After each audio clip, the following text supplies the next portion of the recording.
Bismillahirrahmanirrahim. Assalamualaikum warahmatullahi wabarakatuh. Pemirsa yang dirahmati Allah, marilah kita simak ceramah dari Kiai Haji Muhammad Bashir dengan tema sifat seorang hamba yang disukai oleh Allah. Sebelumnya marilah kita berselawat terlebih dahulu. Allahumma sholli ala Sayyidina Muhammad wa ala ali Sayyidina Muhammad. Selamat menyaksikan. Allah Subhanahu wa ta'ala menuntut kita, memerintahkan kepada kita dengan berbagai macam perintah, baik perintah itu sifatnya zahir atau perintah itu sifatnya batin. Banyak perintah Allah, namun dari sekian banyaknya perintah Allah kepada kita itu, yang paling besar dituntut Allah kepada kita adalah agar kita bersifat dengan sifat ittirar. Wal ittirarul matlub an la yatawahham al-'abdu min nafsihi syai'an min al-hawli wal quwwah wa la yara li nafsihi sababan min al-asbab ya'tamidu 'alayhi wa la yara li ghiyathihi illa maulah wa la yara li najatihi min halakatihi ahadan siwa. Ittirar yang dituntut kepada kita itu adalah bahwa tidak menyangka seorang hamba daripada dirinya, apalagi meyakini, tidak menyangka. Waham itu paling lemah perkiraan, paling lemah sangkaan itu waham. Kalau lebih kuat lagi zan itu sangkaan yang sudah kuat. Di atas zan lagi ada yakin. Nah, jadi artinya bahwasanya tidak menyangka, selemah-lemah sangka, tidak menyangka seorang hamba daripada dirinya itu ada sesuatu keberdayaan dan kekuatan,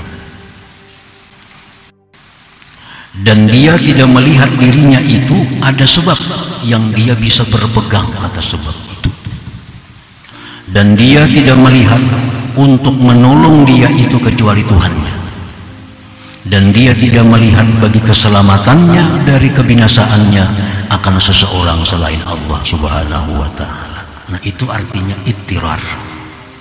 Ini yang sangat dituntut Allah kepada kita.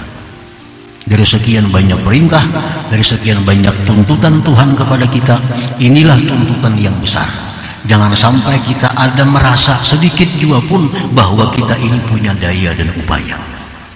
Sedikit pun kita jangan ada merasa bahwa kita ada mempunyai sesuatu yang bisa kita pegang, yang bisa kita jadikan sandaran.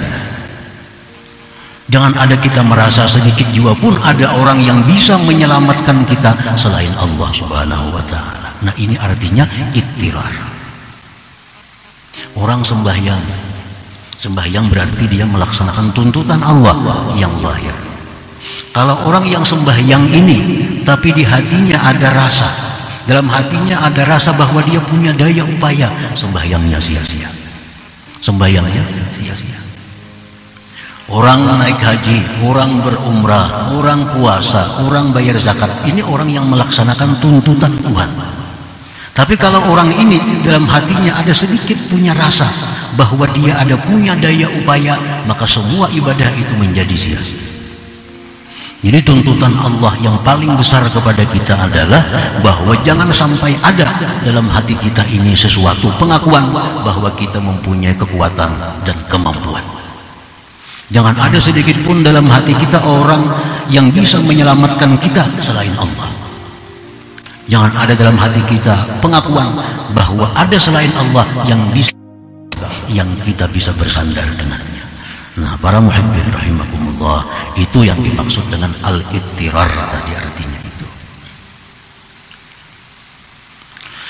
Al-abdul muttar wal abdul hakiki. Seorang hamba yang bersifat dengan ittirar. Ittirar ya yang tadi, yang tidak ada merasa daya, tidak ada merasa punya daya upaya, yang tidak ada merasa punya kekuatan sedikit pun. Nah, seorang hamba yang bersifat dengan sifat ittirar itu, itulah hamba Allah yang sebenarnya, itulah hamba yang hakiki. Alladzi idza da'a Allah ajabah wa idza sa'alahu a'tah. yang bila mana dia itu berdoa kepada Allah, Allah ijabah doa. Bila dia minta kepada Allah, Allah beri permintaannya. Nah, itulah seorang hamba hakiki, hamba yang sebenar-benar hamba Allah Subhanahu wa ta'ala. Nah, para muhibbin rahimakumullah, qala Allah ta'ala amman yujibul muttarra idza da'ah. Nah, Allah yang mengijabah akan orang yang muttar, orang yang bersifat ittirar itu apabila dia berdoa kepada Allah Subhanahu wa ta'ala. Fa'alaika ayyuhal 'abdu idza aradta an tatluba min maulaka syai'an jalban aw daf'a fa'alaika bil ittirar.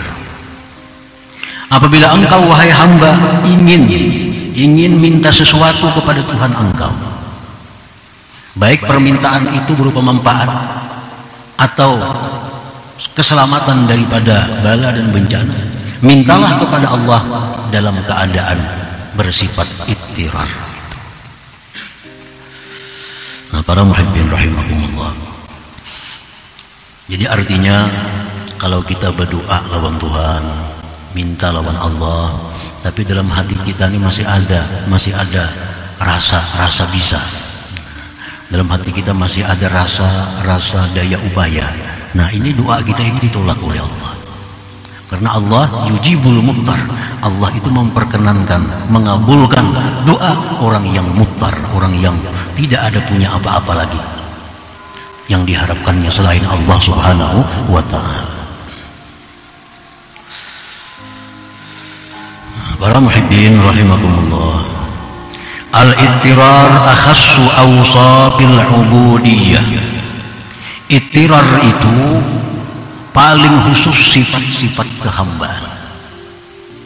Sifat kehambaan ini banyak, seperti tawadhu itu sifat kehambaan, khusyuk, khudu, tadarruk itu sifat-sifat kehambaan. Nah, ittirar ini lebih khusus daripada itu, lebih khusus daripada tawadhu, lebih khusus daripada tadarruk. Ittirar orang yang sudah tidak merasakan punya apa-apa. Nah, ini ittirar. Orang yang benar-benar merasakan la haula wala quwata illa billah. Itu ittirar.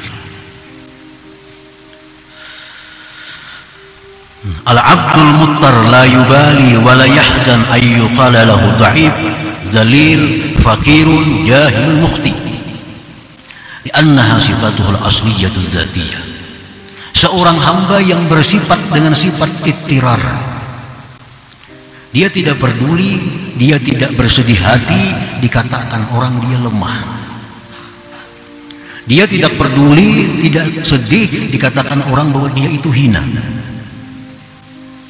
Dia tidak peduli, dia tidak sedih dikatakan orang bahwa dia itu fakir, jahil, bodoh, mukhti, salah. Kada peduli. Kenapa orang yang bersifat ittirar ini tidak peduli, tidak sedih dikatakan orang yang demikian itu? Li'annaha sifatuhul asliyatu dzatiyah, karena itu semua merupakan sifat dirinya yang sebenarnya. Sifat diri yang sebenarnya. Kalau kita umpamanya berisi sepeda, contohnya kita biasa sepeda kita ini buruk, sepeda kita buruk, ada nang madahkan dalam kita sepeda ikam itu buruk lah. Nah, sariklah kita. Amun dasar bujuran buruk juga di apa? Nah, itu ampun kita. Kita punya pakaian cumbang camping, tambal situ tambal sini. Ada orang yang mengatakan kepada kita, pakaian engkau itu cumbang camping. Apakah kita sedih? Apakah kita kecewa? Apalagi marahkah kita? Memang punya kita yaitu. Nah, ini seorang hamba yang mutar itu dikatakan orang, kamu kada bisa ngarahnya. Memang ini kada bisa. Memang kada bisa. Ikam salah. Memang ia selalu salah. Itu sifat dirinya yang asli memang demikian. La yubali wa la yahzan ay yuqala lahu dha'if, zalil, fakir, jahil, mukhti. Ini sudah mengatakan bahwa dirinya tidak ada punya sesuatu. yang bisa dibanggakan, punya sesuatu yang bisa diandalkan. Itu sudah keyakinan dirinya seperti itu.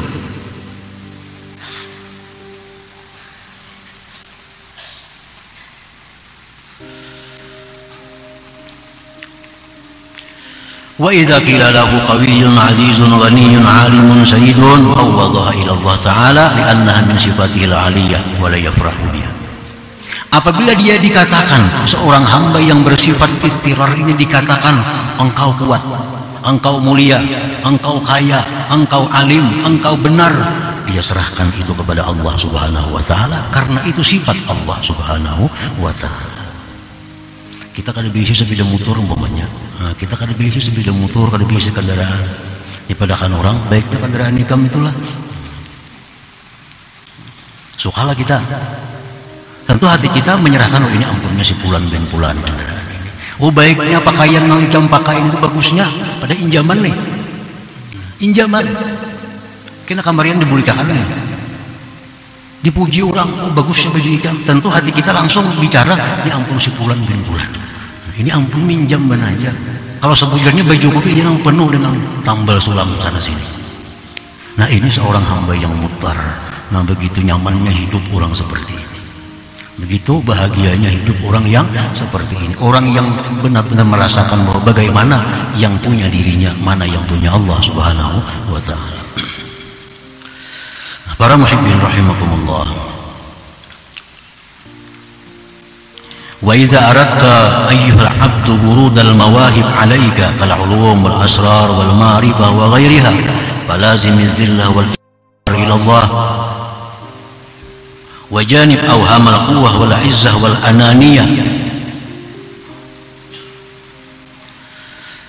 Apabila engkau wahai seorang hamba menghendaki datangnya mawahib dari Allah kepada engkau, kalau kita nih menghendaki diberi Allah ilmu, ma'rifat, apalagi asrar, apalagi mustajabah.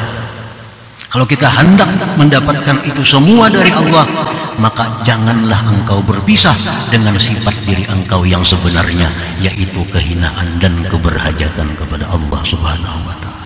Jangan dipisahi sifat itu, karena itulah yang punya kita. Dan jauhilah sangka-sangka kuat. Sangka kuat. Jauhilah sangka bahwa kita ini kuat. Aku ini kuat. Hilangkan sangka seperti itu. Jauhkan sangkaan aku mulia. Wal ananiyah, dan aku yang lainnya. Nah bila kita mampu menjauhi sangka-sangka, menyangka diri ini bisa, menyangka diri ini pintar, menyangka diri ini suci, nah bila kita masih dipenuhi dengan sangkaan-sangkaan itu, kita kadang akan bisa dapat ilmu dari Allah Subhanahu wa Ta'ala. Paling dapat ilmu dari kitab, paling dapat ilmu dari guru, tapi kadang bisa dapat ilmu yang langsung dari Allah Subhanahu wa Ta'ala, yang itu merupakan dasar untuk ma'rifat kepada Allah Subhanahu wa Ta'ala. Kenapa hati kita penuh dengan hal-hal macam itu? Banyak hadis-hadis yang menjelaskan tentang fadilat membaca la haula wala quwwata illa billah. Banyak hadis. Ada yang mengatakan siapa yang membaca la haula wala quwwata illa billah baca 100 kali sehari, dia akan terhindar dari segala macam bala bencana, setidak-tidaknya kefakiran. Hanya membacanya. Hanyar membaca. Ujar Nabi, siapa yang membaca la haula wala quwwata illa billah, tidak ada daya upaya melainkan dengan Allah, hanyar dibacanya, itu sudah mendatangkan keuntungan. Dia terhindar dari berbagai macam hal-hal yang tidak diinginkannya. Apalagi dia merasakan la haula wala quwwata illa billah. Makanya kalau kita sudah merasa bahwa kita ini sebenarnya la haula wala quwwata illa billah, maka segala kemuliaan, segala kesuksesan, segala macam keberuntungan diberikan Allah kepada kita. Karena orang yang merasakan la haula wala quwwata illa billah itu laksana gelas yang kosong. Nah, gelas kosong itulah yang siap untuk diisi dengan ilmu, dengan rahasia, dengan ma'rifat dari Allah Subhanahu wa Ta'ala. Ini gelas kosong. Nah, tetapi kalau orang yang hatinya ini berisi dengan perasaan dirinya mulia, perasaan dirinya ini pintar, perasaan dirinya ini kuat, itu gelasnya penuh. Nah, gelas yang penuh tentu tidak akan diisi lagi oleh Allah Subhanahu wa taala. Padahal penuhnya itu hanya dengan sangkaan-sangkaannya belaka. Nah, para muhibbin rahimakumullah. Jadi tidak ada sesuatu yang paling dituntut Allah kepada kita ini melainkan ittirar itu. Ittirar itu. Jangan ada sedikit pun rasa alim, rasa kaya, rasa pintar. Kenapa? Itu ampun orang. Orang kada bisi kendaraan tadi. Nah, begitu memakai kendaraan di jema orang asa kayanya. Asa kaya. Kena kamarian dia milih orang kabulik pulang ke asa. Terbulik ke asa dan pasti kembali ke itu. Jadi tidak ada sesuatu yang dituntut kepada engkau yang lebih besar daripada bersifat ittirar itu. Dan tidak ada yang paling cepat mendatangkan ilmu, mendatangkan rahasia, mendatangkan ma'rifat. Tidak ada yang lebih cepat selain dengan bersifat dengan kehinaan dan keberhajatan kepada Allah Subhanahu wa ta'ala.